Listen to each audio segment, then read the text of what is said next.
Welcome back, adventurer. Today's creature has been described as a rather fetching arachnid that plays the most beautiful music. So come, pull up a stool at Creature Tavern.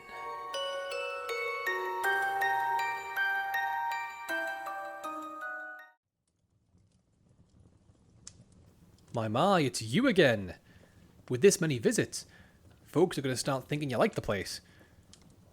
Grab a bit to sit on, and I'll crack open stories of the Jorogumo from Japanese Folklore. The term Jorogumo is written using multiple sets of kanji, each reflecting a different facet of this creature's identity. Folks tell me the most direct reading means woman spider. In this telling, Joro stands for courtesan or prostitute, particularly ones associated with the pleasure quarters of old Japan.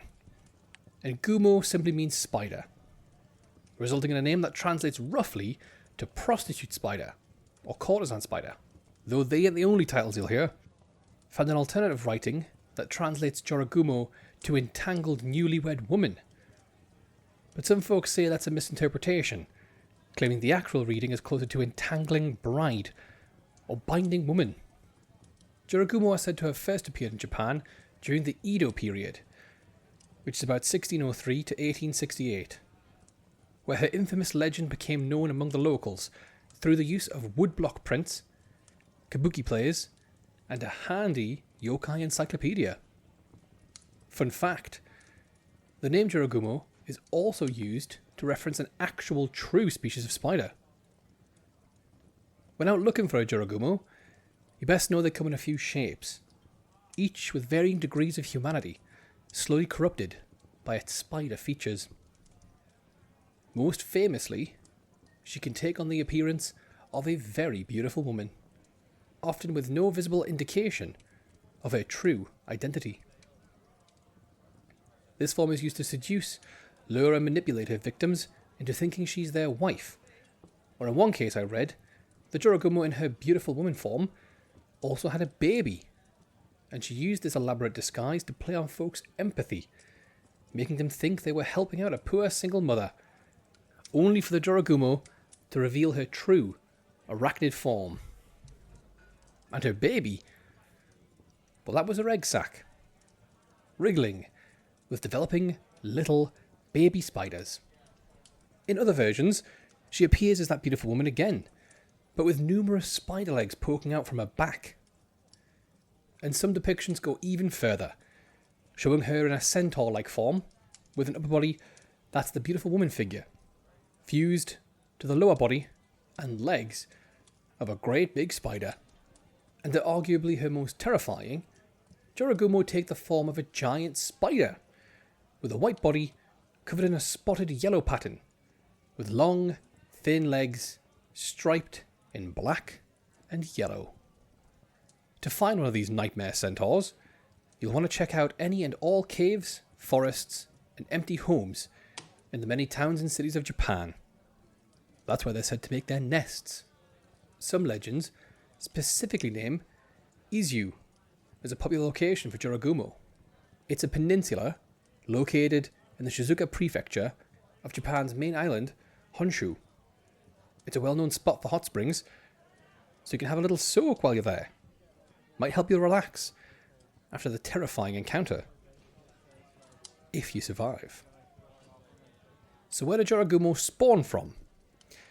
Well, when a golden orb weaver spider reaches the grand old age of 400, it gains magical powers, including that ability to shapeshift we touched on earlier. Now this 8-legged freak can transform into a far more seductive figure. Jorogumo use their beauty and charm to trick and lure men, typically young, handsome bachelors searching for love. They lure them into a false sense of safety and intimacy, and once she's gained their favour and trust, or got them hooked on her looks, she'll lead them into her isolated space. Folks usually describe this as her quiet shack, where she begins to play a biwa, which is a traditional Japanese lute. And as the lovesick victim becomes entranced by the seductive sounds, she silently begins to bind him in her spider silk, setting the stage for this slow, inevitable consumption. You might think suddenly having your limbs bound would alert you to the looming doom, but the Jorogumo's talent for stealth is beyond exceptional. She's able to seduce and trap men without leaving any obvious trace, and she's even better at hiding the bodies. Legends say Jorogumo can continue this cycle for years without drawing any suspicion from a single neighbour. Victims vanish, never to be seen again, while the skeletons quietly pile up in her lair. But if you're more switched on than the Jorogumo's ex-lover, the silk spun by this creature is described by folks as incredibly strong. Strong enough to bind any man with ease. So you're not likely to break free. But maybe you can make a hop for it. All you gotta do is throw your body out the window. That'll cause enough commotion to save you from becoming dinner. Well, the Jorogumo's thought of that. You're heading to first base. But instead of a kiss, you're getting venom injected into your veins. And now you're totally screwed. Working day by day, the venom will break down your strength, leading to a long, pretty painful death. Hopefully she'll keep playing her loop mind. At least that way you won't die of boredom. Speaking with folks, I found that Jorogumo also have the ability to control lesser spiders, many of which serve as an extension of her will. And in a surprise twist, I also found lore that states Jorogumo can command small, fire-breathing spiders as well. Sometimes, this detail about the fire-breathing spiders, well, they turn out to be her children. But others say they're just random spiders that happen to also breathe fire. She's said to send these out to burn down the homes of anyone who becomes suspicious of her activities. Which will work to get that noisy neighbour out of your business. But if you suspect someone of being a giant spider, and the next day a bunch of fire-breathing spiders burn down your home, I mean, that's awfully suspect to me. And speaking of her offspring, these juvenile spiders typically measure 2 to 3 centimetres in body length, but can grow significantly larger. They're capable of capturing and devouring small birds, and they're unnaturally coloured, often coated in vibrant, bright hues. In summary, Jorogumo live solitary lives. They operate alone, preferring deception to direct action. And despite being predatory, they're nowhere near mindless beasts. The law says they're highly intelligent, fully aware of their actions, and driven by strategy and desire. They view humans as nothing more than insects, feeding on them without remorse or hesitation. And before you say anything, spiders aren't technically insects. They're arachnids. The key is to look at the legs. Arachnids got 8, insects, they got 6. The Jorogumo is a cunning seductress, but she's not invincible.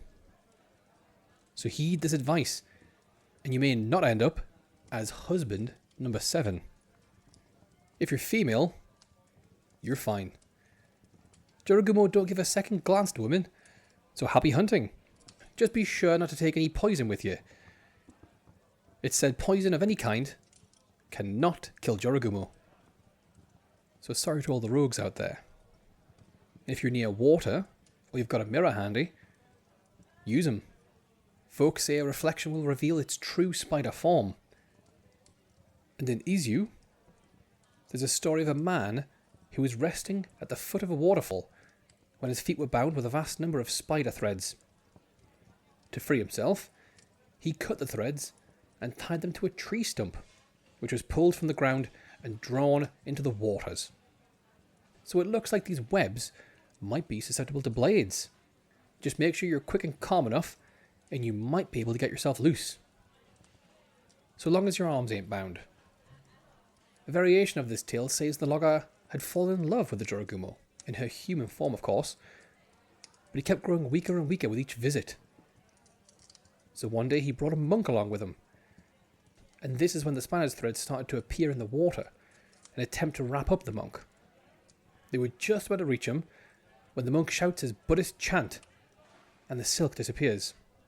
So make sure you've got a monk in the party.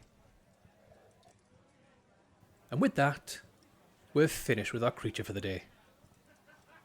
We've learned that it won't hurt to stick a little bug spray under your arms before heading out for a night on the town. Now that bell means it's last call here at Creature Tavern. So grab yourself one more drink for the road. And until next time, tread carefully, adventurer. You never know when you might wander into the weird